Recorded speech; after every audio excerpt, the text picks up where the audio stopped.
مرحبا بكم في قناة كورة ميديا، القناة اللي كتجيب لكم كل جديد على المغرب من اخبار، ثقافة، كورة وكل شيء بوزيتيف على بلادنا. القناة هي البلاصة اللي غادي تلقاو فيها كل ما هو مميز على المغرب. ما تنساوش ديروا اعجاب، اشتركوا في القناة وتشاركوا الفيديوهات مع اصحابكم، وخليوا لنا آراءكم في خانة التعليقات. يلا بينا نبدا.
السلام عليكم. عليكم السلام. السلام عليكم. السلام.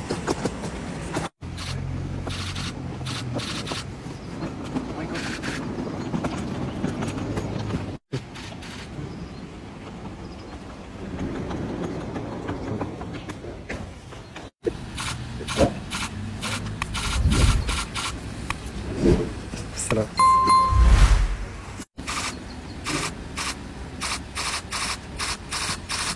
السلام.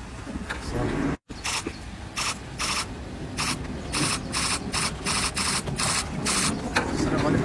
السلام.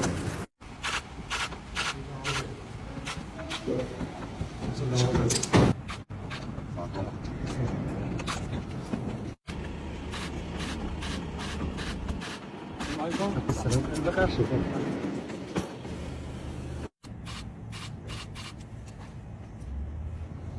السلام عليكم. السلام.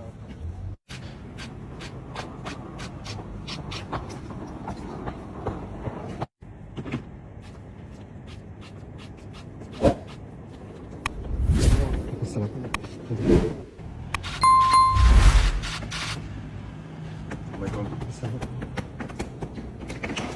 حسن يا اخوان، غندوي لكم على عيسى ديوب، ولكن واحد التصرف دارو راه والله حتى داك الكلام اللي قلنا قبل حتى هو اللي كاين.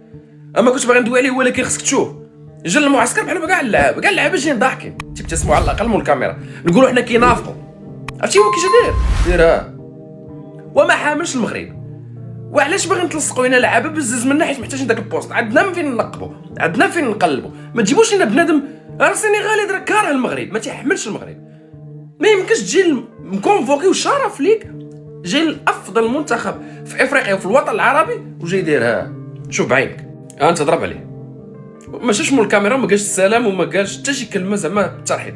كلشي جاي فرحان الا هو، كلشي جاي مبشور الا هو. شكون انت وفي عمرك اصلا كذا و30 عام؟ شرفتي اصلا اش بغيناك؟ وشكون انت؟ وعلاش حنا كندلو؟ ما فهمتش انا واش صوتنا ما مسموعش. هذا ما تيبغيش المغرب، جاي حيت ما لقاش فين يعطي الراس، لا السنغال لا فرنسا جا المغرب. راه قال لك سي لا فرونس او غيان، راه قالها في الانترفيو. راه تيبان لي انايا، شوف تيبان لي من التعابير ديال الوجه ديالو هو شبعان حقد. هذا هو شبعان حقد. راكم ما كاينش المغرب هو تيطلب وتيزاوق فيه، راه ما يجيش. وملي قبل على انه غادي يجي راه حتى قال النفخه ولكن تيطلبوني ولكن راه بصح ما عنديش فين نعطي الراس. وراه السنغال ما قبلتش بها الاخوان، فهموني. انا والله ما حامل اوفيسيال ما حاملوش. واخا تقول لي هو النيبت الثاني، شي النيبت الثاني فيرسيون واحده اخرى كحله، لا حاجه اخرى غير باش نزيد ناكد لك. ما ديتش شي شعار على انه مع المنتخب ديالنا ولا شي حاجه كتعني للمغرب الاولى ياك. ثاني حاجه ديك الشخصيه اللي دايرها تما هي شخصيه في الانيم غدار، الا كنتي كتعرفها مزيان خائن اوتر فاس. كان مع صديقه اخرى ولا مع صديقه اخرى، يعني انا راه بدلت شي بشي، راه كتعني تما الناس راه كدوي غير بالالغاز في هذا الوقت هذا. يقدر ما يجيكش ديريكت ولكن يجيك انديريكتومون ويشرح لك شي حاجه ولا يمعني لك على شي حاجه ولا يمونسيوني لك شي حاجه. الناس الحمد لله راه ولات تفهم هادشي كامل، وانا شرحوا لي حيت ما متبعش الانيم ما عرفتش انا الشخصيه تقول اش دايره. فهمني اختصارا، راه واخا تشوفني كنقول هاد الهضره هادي كامله راه كاين اللي ميت عليه هكاك. داكشي اللي هو قول لي لاعب المنتخب يموت عليه بدون ذكر الخلفيات، هو عنده هانيه. علاش؟ لا يفقه شيئا وما عندوش الغير على البلاد اصلا. حنا خويا الغير على البلاد ديالنا ولا قبل من الكره مزيانه هذه. أسود الأطلس لقب اللي من صغرنا وحنا كنسمعوا المعلقين كيطلقوا على المنتخب ديالنا، ولكن شكون هو في الأصل هاد أسد الأطلس؟ وشنا هي العلاقة التاريخية اللي كتجمعوا بالمغرب باش خلى المغاربة يتسموا عليه؟ للمغرب أسود مكانها المونديال. أسد الأطلس هو أحد أفخم وأشرس وأجمل الأسود في التاريخ. كان كيعيش بكثرة في القرن 18 و 19 في جبال الأطلس، وكان رمز عالمي ديال الهبة والفخامة. أسد الأطلس اللي انتشرت الفصيلة ديالو في القرن 19 في أغلب دول شمال أفريقيا، كاين كيتعتبر أحد أهم الرموز ديال الثقافة المغربية والغنى الطبيعي ديال البلاد. ولكن للأسف بدا كينقرض مع بداية القرن 20 حتى اعتقد أنه اختفى بشكل كلي في عام 1920 مع موت آخر أسد أطلس في التاريخ. ولكن في عام 2012 مع افتتاح حديقة الحيوانات الوطنية ديال الرباط، العالم كله تفاجأ فاش اعلن مدير العمليات ديال الحديقة أنها غتحتضن 32 أسد أطلس كانوا كيعيشوا في الحديقة الملكية اللي كان دارها الملك محمد الخامس، وكان كيحتفظ فيها بأسود الأطلس وبعض الحيوانات الأخرى. اليوم باقين بعض الفصائل شبيهة ديال أسد الأطلس عايشين، ولكن الأكثرية فيهم محبوسين في حدائق الحيوانات وليسير. وهذا الشيء كيفكرنا بمسؤوليتنا تجاه حماية الحياة البرية والتنوع البيولوجي ديال البلاد ديالنا. اتحاد مصري ايه وكلام فاضي ايه بقى؟ اتحاد مصري ايه؟ اتحاد مصري ايه بقى؟ ما توجعوش دماغنا، مفيش حاجه اسمها عندنا اتحاد مصري اصلا، ما عندناش حد اصلا، احنا ما عندناش حد، احنا مننا ربنا. النهارده الاتحاد الافريقي بيعلن اني بيسحب اللقب من السنغال وبيديه للمغرب. طب هل الاتحاد الافريقي دوت ايه؟ فاسد، اتحاد افريقي فاسد. كل الاتحادات لازم تقف ضد الاتحاد ده، لازم كل الاتحادات تقف ضد الاتحاد دوت وضد القرار ده. ليه؟ مش عشان المغرب خدوا البطوله ولا عشان كان المغرب فوق دماغنا اخواتنا، بس انا بتكلم ان الاتحاد الافريقي معنى ان هو يرجع في قرار زي ده، معنى ان ولا اتحاد هيصدقه ولا اتحاد هيصدق بعد كده الاتحاد الافريقي بتاعه. سيب دوت فاسد واتحاد كامل فاسد. وانا مش هقول غير كلمتين اتنين للي عندي في مصر. الاتحاد المصري اللي عندي، الاتحاد المصري اللي عندي دوت اتحاد كله فاسد، كله بلا استثناء. وحسبي الله ونعم الوكيل في الاتحاد المصري اللي بيضيع حقنا. وعلى فكره فوز لقجع سيبك من اي حاجه، بس هو بيهابر علشان حق المنتخب بتاعه، بيهابر ورا حق المنتخب بتاعه، ان كان بالظلم او ان كان بالعدل او ان كان بلوي الدراع. انا المهم عندي اخد حق بلدي واخد حق المنتخب بتاعي. ده اللي فوز لقجع عمله. اما العيب عندنا احنا، العيب عندنا احنا ان الاتحاد المصري ما عندناش اتحاد مصري، ما عندناش رئيس اتحاد، احنا عندنا هلهوله. ليه الاتحاد المصري هلهوله؟ عشان اللي احنا شفناه في ماتش مصر والسنغال، وكلنا شفنا المهزله اللي كانت في ماتش مصر والسنغال، والاتحاد المصري ولا عمل اي حاجه، ولا هش ولا نش ولا طلع بيان ولا طلع قرار ولا ضيع حقنا عادي. ليه ضيع حقنا؟ عشان الاتحاد المصري هلهوله. يا فندم انت عندك اتحاد مصري هلهوله يا فندم. يا فندم انت لك ان تتخيل الاتحاد المصري في الاتحاد الافريقي اصلا ملوش كلمه، مش مسموع، على قد ايدك. الاتحاد المصري ده على قد ايد اي حد، الاتحاد المصري على قد ايد، فانت ما عندكش اتحاد مصري اصلا. اما الاتحاد الافريقي لازم كل الاتحادات تقف ضد الاتحاد ده، لازم.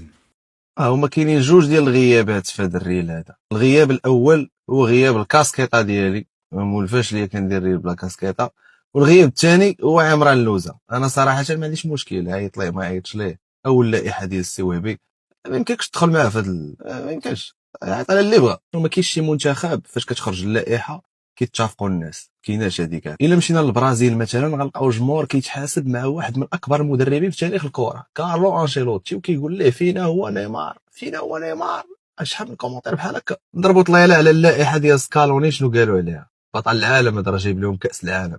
حنا راه اونطرينور جايب لنا كاس العالم، مش نقول لك يلعب ولادو، يلعب 5 ديال وليداتو صغار، ولا عيط لهم في اللائحه ما غاديش نهضروا. جايب لنا كوب دي موند، نقول له دير اللي بغيتي يا خويا. شو هادشي؟ مونسيال اكونيا تيضحكوا عليهم، او كيفاش هادو باقيين في المنتخب. ديبالا فينا هو، غارناتشو. المهم كاين الهضره. نمشيو سيدي لعند ديدي ديشون.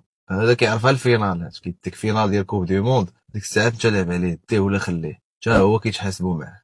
طوليسو قال لك هانت واش طوليسو صداغ ولا شناهو. وإلا مشينا لكاع اللائحات الاخرين ما نقدرش ندوز على كل منتخب، غنلقاو نفس الحاجه، كلشي كيهضر علاش جبتي هذا، علاش عيطتي لهذا، علاش ما عيطتيش لهذا. دونك هادشي عادي. بانوا لي شي سميات هنايا، بانوا لي شي سميات جداد بحال حل ربيع حريمات، مبروك عليك خويا ربيع، اول كونفوكاسيون يستاهلوا بزاف كاع. عيسى ديوب مزيان غينفعنا. داكشي ديال لا والنفاق وكذا راه ما كايناش في الكره، راه الطاليان كلهم حافظين النشيد الوطني، الجرينتا ما كيتعلوش كاس العالم، فرنسا النص فيهم ما حافظينش النشيد الوطني. رابح نلعبوا به، وفاش يوجدوا لنا المدافعين المزيانين راه غيولي رويضه سكور. المهم ما فراسوش الكره راه فلسفه، اوكي فلسفه ماشي واحد سيونس اكزاكت، 1+1=2، ما كاينش هداكشي. راه مورينيو كان كيقول على غوارديولا هاتشي خربق، واش غوارديولا تيخربق؟ غوارديولا يقول على مورينيو هاتشي خربق، واش مورينيو تيخربق؟ فهمتيني؟ جود لاك اخويا وهبي، اول لائحه اول ماتشات، نتمنوا لك الخير، نشوفوا في المونديال، مبروك علينا كوب دافريك، بيس. والصفقه اللي كيتمناها اي مغربي واي مغربيه توقع هي هذه يا عمي، عثمان ان شاء الله في ريال مدريد. سيدي السهل نظرا للمجهود اللي قدموا في طيله البطولات كاس العالم، حتى اللهم بارك. السيد في كل مقابله كيبين لك بانه هو خليفه كريستيانو رونالدو، ويكفيك هاد التصويره هذه ديال جائزه افضل لاعب في هاد البطوله هذه. راه ما جاتش غير هكاك، راه جات عن جداره واستحقاق. الباصات الخرافيه، التسديدات الخرافيه، الحطات الخرافيه، الاسيستات الخرافيه. حتى هاد السيد هذا ظاهره كرويه اللي ما تعاودش تكرر في المغرب اخويا، انت اللهم بارك. كما كتعرفوا بان ريال مدريد دخل على الخط وبدا كيجمع المعلومات، وكما كتعرفوا هاد السيد هذا راه هو المكلف او المنقب ديال ريال مدريد على المواهب في العالم. ودابا حاليا حسب الاخبار انه بدا الاهتمام ديالو باتمان، وراه كيجمع عليه جميع المعلومات. واخا ما كنظنش بانه هي كيخربق، حيت انا كنعرف بان المنقب راه عنده المعلومات، راه شاف كلشي في كاس العالم، راه السي في كامل محطوط في كاس العالم. وعقلوا على هذا الاسم مزيان، حيت هذا الاسم هذا هو اللي غادي يسيطر على الكره العالميه ان شاء الله في هذه السنين القادمه، حيت اللهم بارك عنده في رجله. ده نجم المغرب ومونديال الشباب حاليا، وله قصة غريبة شويتين. تقدر تقول انه حرفيا حول حلم قديم لواقع. والد عثمان معمة اسمه عمر، كان لاعب كرة والإصابة حرمته من انه يلعب على صعيد احترافي، وحلمه انتهى من قبل ما يبدأ. والده بيقول ان عثمان اتولد وهو معاه كرة، وكأن عثمان كان التعويض على الحلم اللي ما كملش. ما كانش بيعمل حاجة غير انه بيلعب كرة طول الوقت، ووالده كان حريص معاه على حاجة واحدة بس، ان كل ما تيجي فرصة يزوروا المغرب، وكان متعلق بيها جدا. وعشان واقع عثمان بقى حلم أسرة بالكامل، فوالدته كان لها دور كبير هي كمان في دخوله لعالم كرة القدم، من متابعة التدريبات لمساعدته. عثمان معمة انضم الأول أكاديمية في مسيرته وهو عنده 11 سنة، قبل ما ينضم الأرليه ومنه الأكاديمية مونبلييه لحد ما وصل للفريق الأول. وفي بداية الموسم الحالي انضم لواتفورد، بس لسه ما لعبش مع الفريق الأول. عثمان معمة كان بيلعب في كأس الأمم الأفريقية 2025 اللي أهلت المغرب لكأس العالم للشباب، وكان ممتاز في مونديال الشباب، صنع 4 أهداف وسجل هدف، وكسب الكرة الذهبية كأفضل لاعب في المونديال، إنجاز حققه مارادونا وميسي وأجويرو وإسماعيل مطر وسيدو كيتا. وانتم في رأيكم هل هنشوف عثمان معمة نجم كبير ويكتب تاريخ أكبر مع منتخب المغرب الأول؟ شايف الراجل الطيب ده، الراجل العظيم ده، شايف اللاعب الاسطوري ده؟ لو انت ما تعرفوش فده ياسر زبيري، مهاجم منتخب المغرب للشباب تحت 20 سنة. الولد اللي قبل مباراة الفاينل ما شاء الله كان عنده 3 أهداف على مستوى بطولة كاس العالم للشباب تحت 20 سنة في تشيلي، وغير ال3 أهداف كان مسجل 3 أهداف ولا واحد منهم اتحسب له، كلها اتحسبت يا اما اهداف عكسية يا اما ما تتحسبش يا اما بتاع، اللي هو لو كانت الامور ماشية طبيعي كان زمانه هداف بطولة كاس العالم للشباب تحت 20 سنة، متجاوزا الهداف الامريكي والهداف الكولومبي على مستوى القائمة. لكن ياسر زبيري بسم الله ما شاء الله، الله اكبر، الراجل ربنا سبحانه وتعالى والله كاتب له كل التوفيق عشان يكون متواجد في المباراة النهائية. وفي الشوط الاول لحد دلوقتي ما بين المغرب والارجنتين قادر ان هو يسجل هدفين ويتواجد في صدارة الهدافين بالشراكة مع المهاجم الامريكي والمهاجم الكولومبي في هذه البطولة. وان شاء الله في الشوط الثاني ياسر زبيري سيفض الشراكة ويبقى هداف المغرب وهداف بطولة كاس العالم، وان شاء الله نحتفل بعد المباراة والمغرب بطل كاس العالم للشباب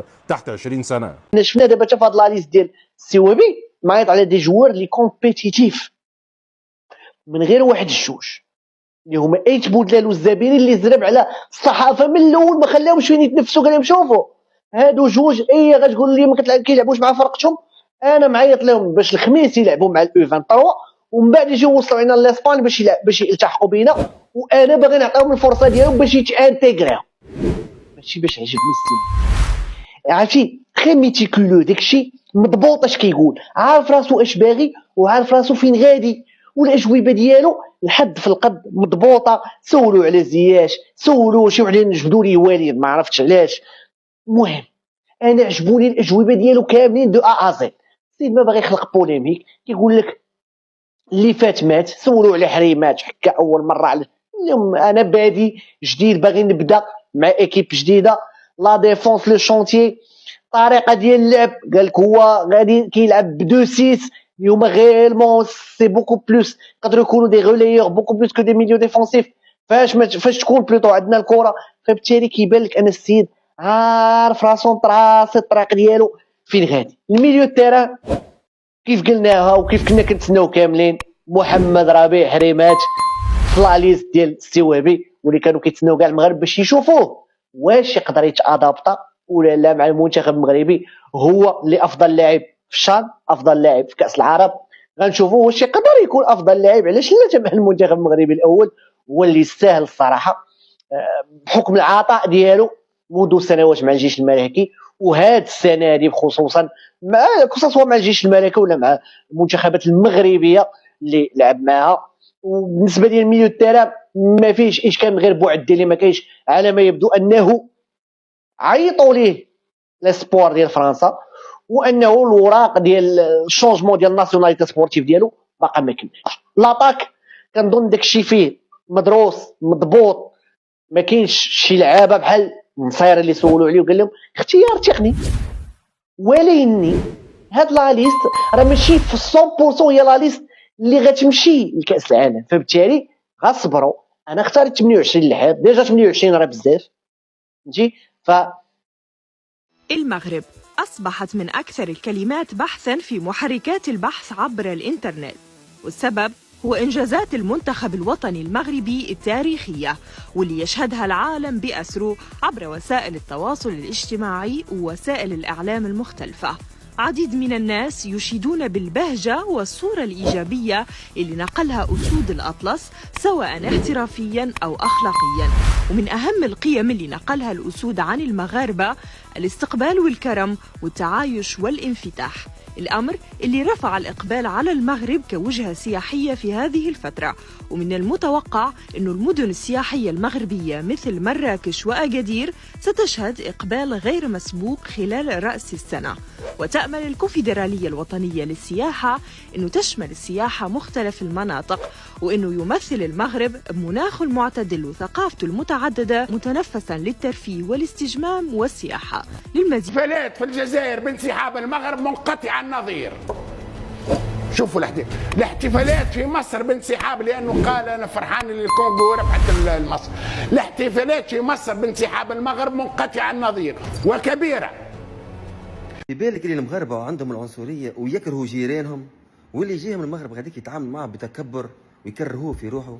هذه كلمات برشا سمعناها قبل وتقالت في حق خواتنا المغاربه، لكن الكوب دافريك اثبت لنا العكس تماما. الشعب هذا شعب طيب خلوق مضياف كريم وعنده كرم وعنده اخلاق، والدليل انه بالحق استقبل الناس اللي جاتوا من كل الدول العربيه وغيرها بصدر رحب وكانك تحس روحك في بلادك.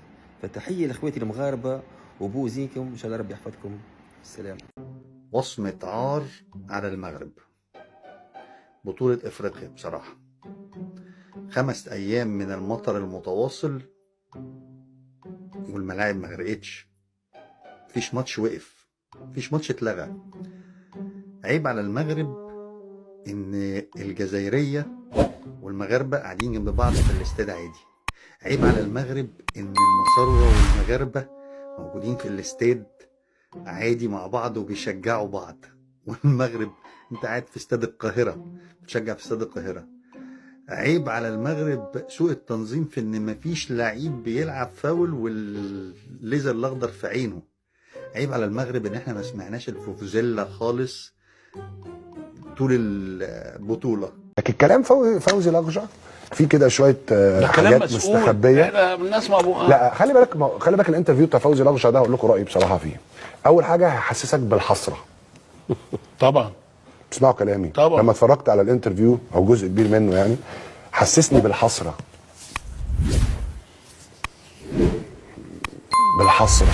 والمعنى ده رئيس اتحاد الكوره اللي لازم يبقى رئيس اتحاد الكوره بتاعك، مع احترامي لاي حد.